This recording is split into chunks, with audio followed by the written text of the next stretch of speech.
देश की तरक्की के लिए हमें आपस में लड़ने के बजाय गरीबी, बीमारी और अज्ञानता से लड़ना होगा। मजबूत राष्ट्र के निर्माण हेतु हमें आलस्य का त्याग कर कर्म करना होगा।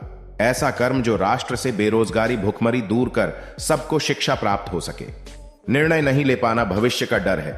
जब आप छोटे छोटे चरणों में निर्णय लेते हैं, उनको हासिल करते हैं, तो भविष्य निश्चित ही सुनहरा होता है।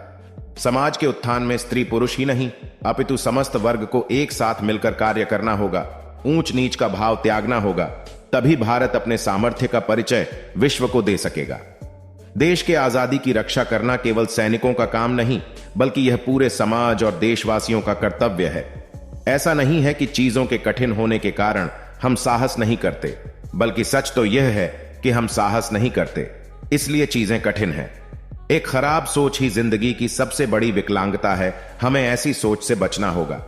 सफलता और असफलता मानसिक क्षमता से ज्यादा मानसिक सोच को प्रभावित करती है। खतरा ना उठाना सबसे बड़ा खतरा है। हमें अपने राष्ट्र को सर्वोच्च बनाने के लिए नए नए तकनीक तथा आविष्कारों की आवश्यकता है। सभी समस्याओं को शिक्षा तथा बुद्धिमत्ता के माध्यम से दूर किया जा सकता है। हमें खुद तथा समाज को शिक्षित होना पड़ेगा। हमें शांति के लिए उतनी ही बहादुरी से लड़ना होगा जितना हम युद्ध में लड़ते हैं। हम सिर्फ अपने लिए ही नहीं, बल्कि समस्त विश्व के लिए शांति और शांतिपूर्ण विकास में विश्वास रखते हैं।